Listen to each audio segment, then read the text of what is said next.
Hello everyone, welcome to Dipsika's Modern. আজি মই আপোনালোকৰ মাজলৈ এযোৰ নতুন কাপোৰৰ ডিজাইন লৈ আহিছোঁ।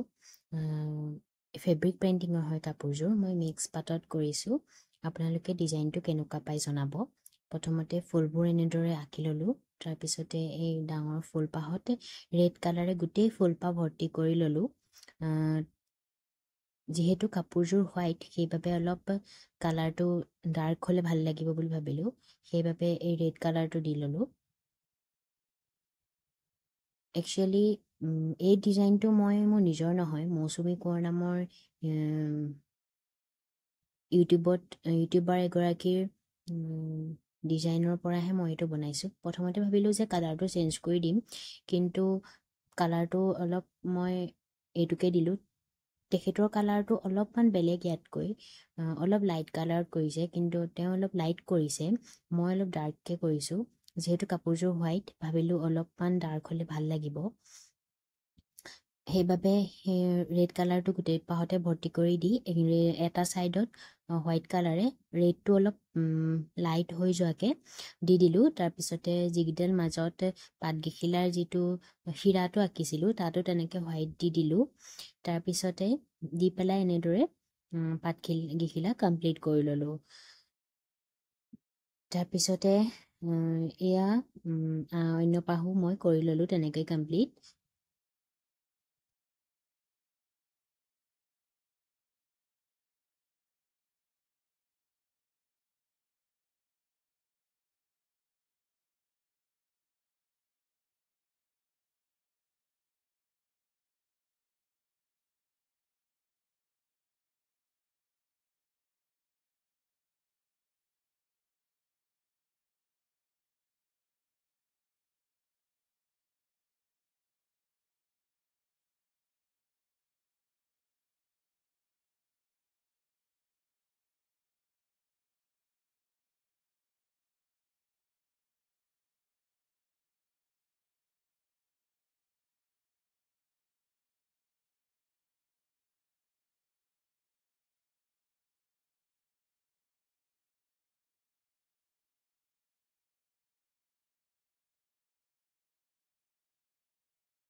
এইখিনিতে আৰু এটা কথা কৈ থওঁ, যদি আপোনালোকক এনেকুৱা ধৰণৰ কাপোৰ প্ৰয়োজন হয়, যিকোনো কাপোৰ, ফেব্ৰিক পেইণ্টিং বা ৰিবন এম্ব্ৰইডাৰী বা হেণ্ড এম্ব্ৰইডাৰী, যিকোনো কাপোৰ, তেতিয়া আপোনালোকে মোক কণ্টেক্ট কৰিব পাৰিব।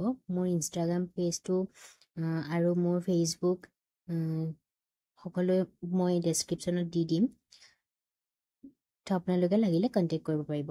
তাৰপিছতে সেই ঠাৰিকেইডালত ব্লেক দিছোঁ আৰু পিংক কালাৰৰ সেই পাতগিখিলাৰ ছাইডতো ব্লেকেৰে বৰ্ডাৰটো মাৰি দিলোঁ। তাৰপিছতে এয়া এনেদৰে মোৰ মেখেলাখন কমপ্লিট হৈ গ'ল।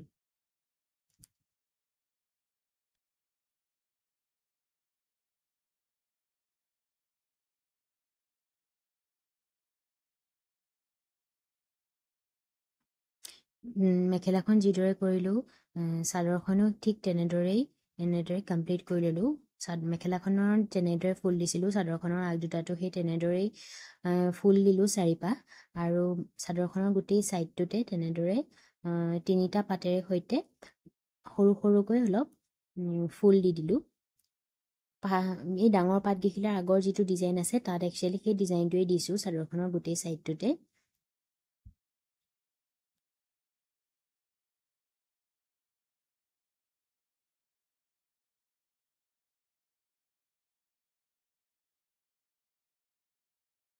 এনেদৰে মোৰ চাদৰ আৰু মেখেলা দুইখন কমপ্লিট হৈ গ'ল। এতিয়া মই দহিটো এনেদৰে মণি দি পেলাই গাঁঠিলোঁ। হোৱাইট আৰু গল্ডেন মণি দি পেলাই প্ৰথমে গাঁঠিলোঁ, কিন্তু পিছত মোৰ পিন্ধাৰ পিছত এনেকুৱা লাগিলে যেন গল্ডেনটো দিলত মিলা নাই। সেইবাবে গল্ডেনটো চেঞ্জ কৰি আকৌ মই ৰেড দি দিলোঁ। আপোনালোকক ফটোত দেখাম, ভিডিঅ' নকৰিলোঁ আৰু ছেম প্ৰচেছতে যিহেতু গাঁঠিছোঁ। সেইবাবে আপোনালোকে ফটোত মই এই গল্ডেন কাপোৰযোৰ পিন্ধি পেলাই মৰা ফটোও দেখাম, আৰু ৰেড গল্ডেন মণি দি দহি গোঠা মানে কাপোৰযোৰো মই পিন্ধি আপোনালোকক ফটো লগত এড কৰি দিম, আৰু ৰেড কালাৰৰ মণি লগাই দহি বটাটো আপোনালোকক মই ফটোকেইখন এড কৰি দিম। আপোনালোকে কোনটো কালাৰে বেছি কাপোৰযোৰৰ সৈতে মিলিছে সেইটো আপোনালোকে কমেণ্টত জনাবচোন। তো এনেদৰে মোৰ দহিখিনিও প্ৰায় কমপ্লিট হৈ গ'ল। এয়া গোল্ডেন কালাৰৰ মণি দি পেলাই গোটা দহিটো, এইটো ইমান এটা বেয়া লগা নাছিল অৱশ্যে, কিন্তু যেতিয়া ফুলটো যিহেতু ৰেড আছে সেইটো কাৰণে ভাবিলোঁ তাত দহিটোত যদি ৰেড কালাৰৰ এটা মণি লগাই দিওঁ তেতিয়া কাপোৰযোৰ আৰু অলপ উজ্জ্বল হ'ব, সেইবাবে তেনেদৰে বনালোঁ। এয়া মই গোল্ডেন মণিটো দি পেলাই পিন্ধা ভিডিঅ'টো আপোনালোকক দেখাইছোঁ, কেনেকুৱা লাগিছে জনাব। কাপোৰযোৰ খুব ধুনীয়া লাগিছে নহয়নে? যিহেতু হোৱাইট তাত ৰেড ফ্লাৱাৰ দিছোঁ সেইবাবে কাপোৰযোৰ ইউনিক হৈছে। এইকেইযোৰ গোল্ডেন মণি দি আৰু এইযোৰত ৰেড মণি দি আছে, এই আপোনালোকে ধৰিব পাৰিছে নিশ্চয়। তো আজিলৈ ইমানেই আছিল। আপোনালোকে যদি মোৰ ভিডিঅ'টো চাই ভাল পালে তেন্তে মোৰ চেনেলটো ছাবস্ক্ৰাইব কৰি থৈ যাব আৰু কমেণ্টত কাপোৰযোৰ কেনেকুৱা পালে দেখুৱাবলৈ নাপাহৰিব। থেংক ইউ ফৰ ৱাচিং।